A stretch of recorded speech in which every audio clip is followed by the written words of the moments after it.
تقبل الله منا ومنكم. بسم الله الرحمن الرحيم.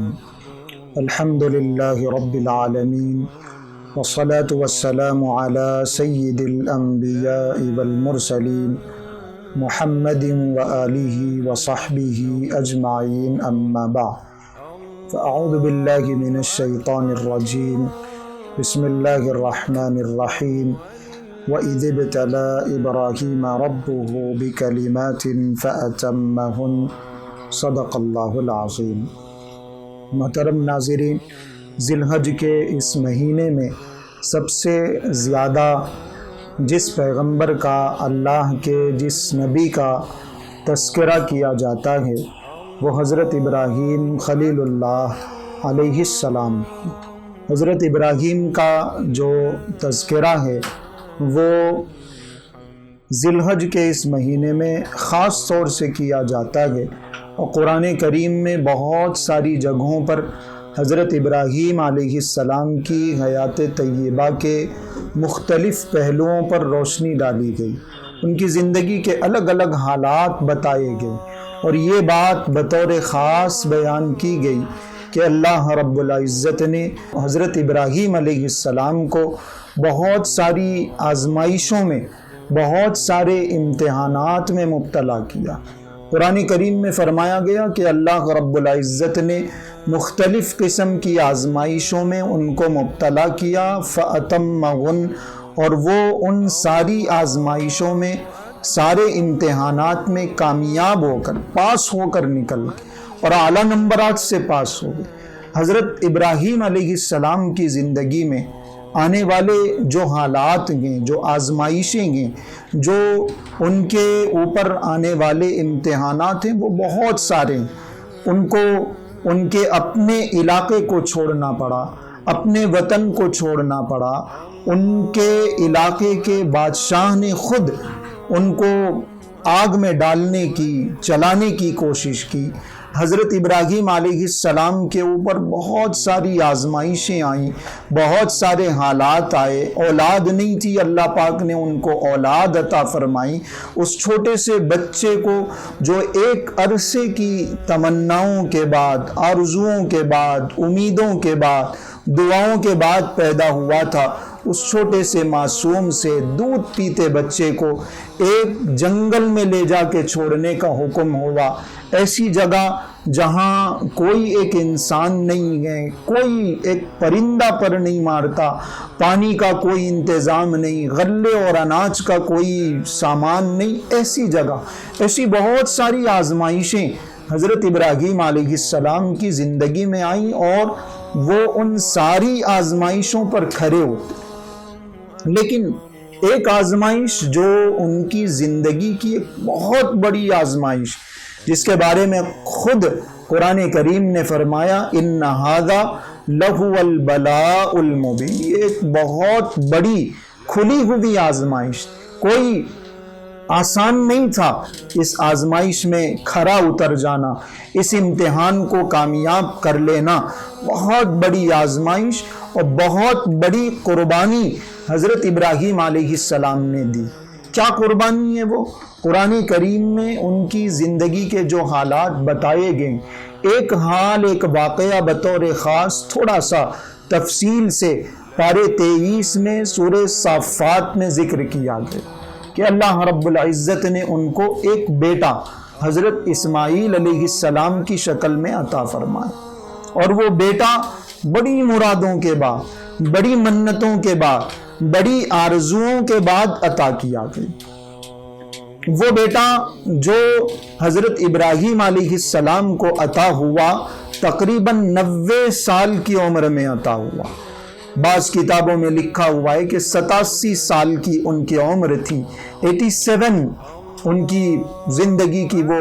اتنی بہاریں دیکھ چکے تھے، اتنے سال گزر چکے تھے. ایسے وقت جب انسان اولاد سے مایوس ہو جاتا ہے، لیکن حضرت ابراہیم کی دعائیں مستقل لگی ہوئی تھی. اللہ پاک نے ان کو ایک بیٹا عطا فرمایا. پھر اس بیٹے کے سلسلے میں ایک بہت بڑی آزمائش میں اللہ رب العزت نے ان کو مبتلا فرمایا. وہ آزمائش کیا ہے؟ قرآن کریم میں فرمایا گیا فَلَمَّا بَلَغَ مَعَهُ السَّعْيَ،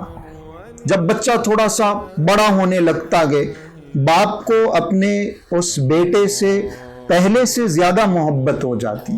بچے کی شرارتیں اچھی لگتی گئیں، بچے کا ناچنا کودنا اچھا لگتا گئے، اس اپنے بیٹے کی شرارتوں کا تذکرہ وہ دوسروں کے سامنے کرتا ہے۔ جب باپ تھکا ہارا اپنے گھر کو آتا گئے، اپنے اس بچے کی شرارتوں کو دیکھ کر اس کی تھکن اتر جاتی۔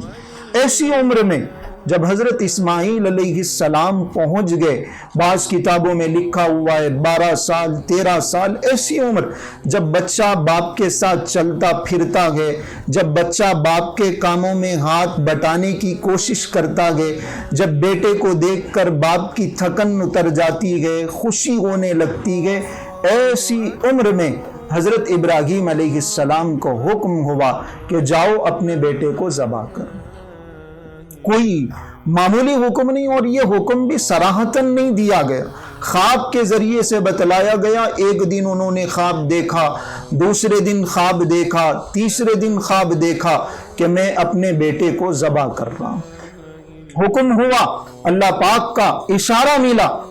چاہتے اللہ پاک تو حضرت جبریل علیہ السلام کو بھیج سکتے تھے، صراحتاً حکم دے سکتے تھے، خود اللہ پاک کی طرف سے ندا لگائی جا سکتی تھی، لیکن مجھے اور آپ کو بتانا تھا کہ ایک اشارے پہ صریح اور کلیئر کوئی حکم نہیں دیا گیا، ایک اشارے پہ کیسے ابراہیم نے اللہ کے حکم کو پورا کر دیا۔ حضرت ابراہیم علیہ السلام نے خواب دیکھا، اور پھر صبح میں 3 دن لگاتار جب انہوں نے خواب دیکھا کہ میں اپنے بیٹے کو ذبح کر رہا ہوں،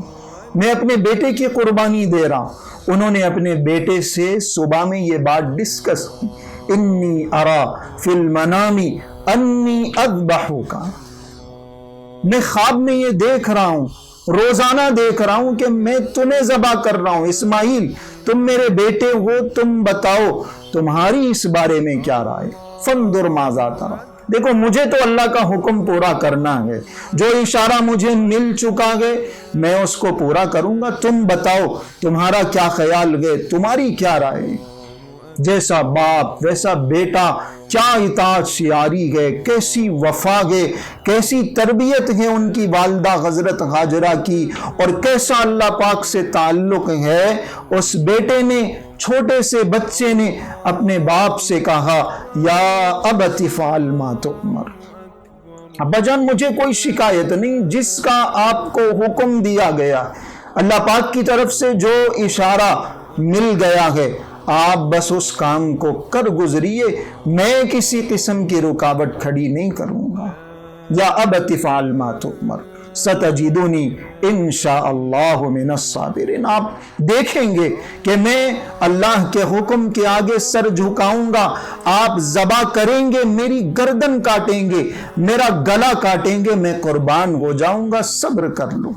ایسی بڑی قربانی، کوئی بول لینا آسان ہے، سن لینا آسان ہے، لیکن ایک ایسا بیٹا جو بڑی مرادوں کے بعد، بڑی منتوں کے بعد اللہ پاک نے عطا کیا، اور پھر اس کو ذبح کرنے کا حکم دیا جائے، اس کو ذبح کرنے کے لیے باپ بھی تیار ہو جائے، ذبح ہونے کے لیے بیٹا بھی تیار ہو جائے، عقل دنگ رہ جاتی ہے کہ کیسے یہ واقعہ نمودار ہوا، کیسے یہ واقعہ پیش آیا۔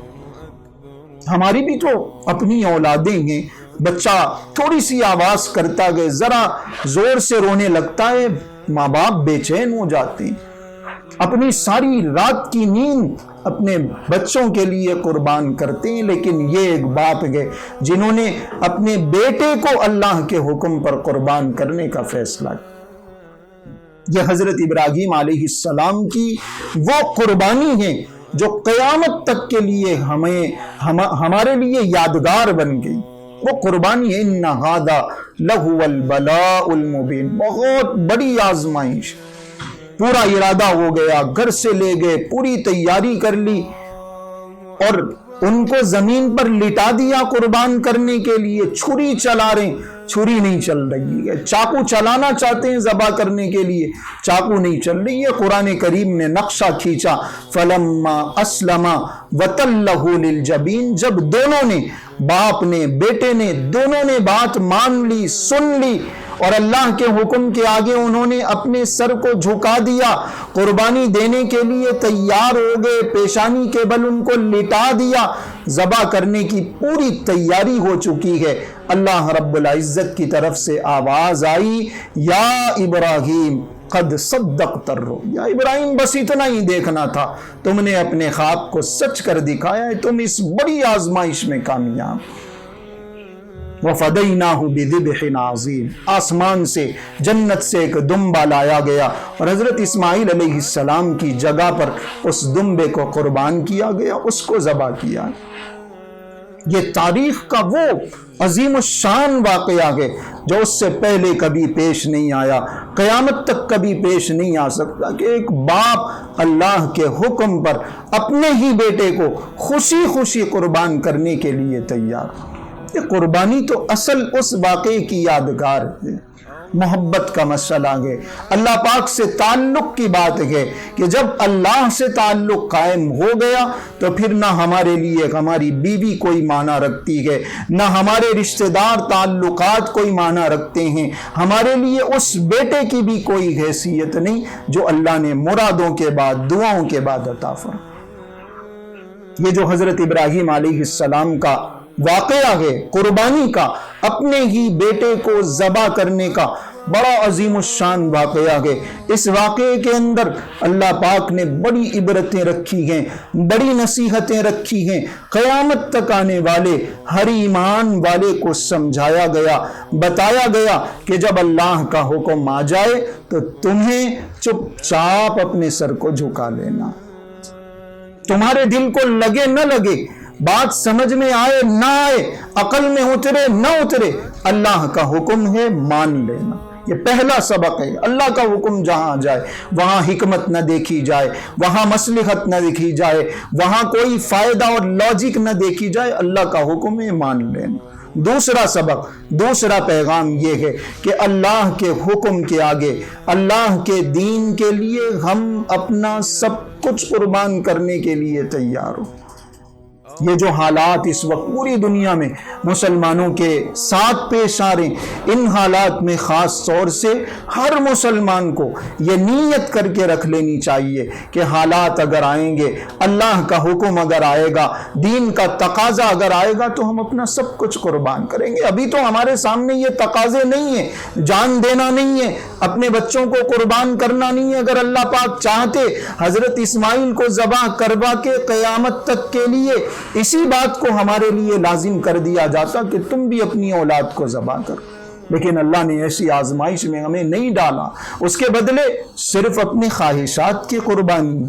اس کے بدلے صرف گناہوں کو چھوڑنا ہے، اس کے بدلے ہمیں ان کاموں کو چھوڑنا ہے جو اللہ کے حکموں کو پورا کرنے کے سلسلے میں، دین پر چلنے کے سلسلے میں ہمارے لیے رکاوٹ بن رہے ہیں۔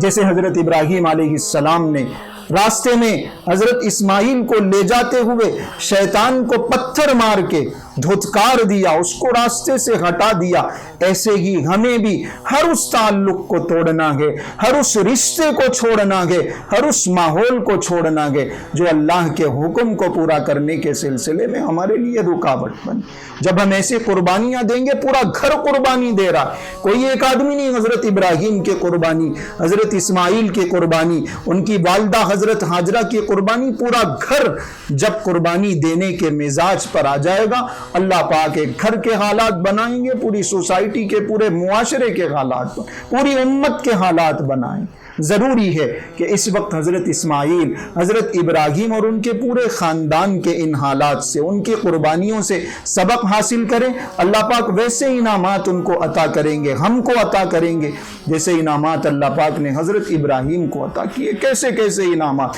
ان کو امام الموحدین بنایا گیا، ان کے بعد آنے والے سارے کے سارے پیغمبر حضرت ابراہیم کے خاندان سے ہیں۔ میرے اور آپ کے آقا حضور اکرم صلی اللہ علیہ وسلم حضرت ابراہیم کے خاندان سے اتنا ان کا رتبہ بڑھا دیا گیا، ان کے درجات کو، ان کی یادگاروں کو ایسے ہمارے درمیان چھوڑا گیا کہ ان کے بہت سارے کیے ہوئے اعمال کو حج کے اعمال میں شامل کیا گیا، قربانی کے اعمال میں شامل کیا گیا۔ اور سب سے بڑی بات، کتنے پیغمبر پہلے گزر چکے ہیں لیکن کسی نبی کا، کسی پیغمبر کا نام ہم حضور اکرم صلی اللہ علیہ وسلم کے ساتھ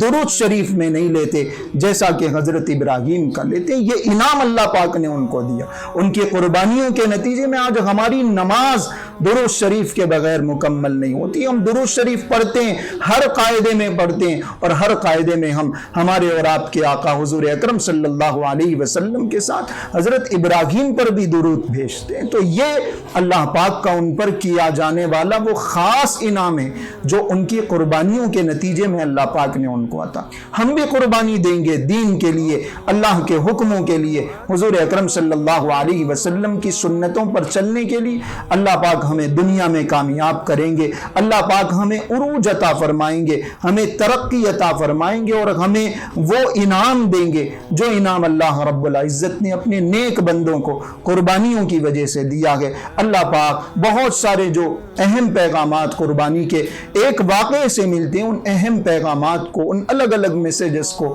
سمجھنے کی اور اس کے مطابق اپنی زندگی گزارنے کی اللہ رب العزت ہم سب کو توفیق عطا فرمائے۔ آمین وآخر دعوانا ان الحمد للہ رب العالمین۔ اللہ اکبر اللہ اکبر اللہ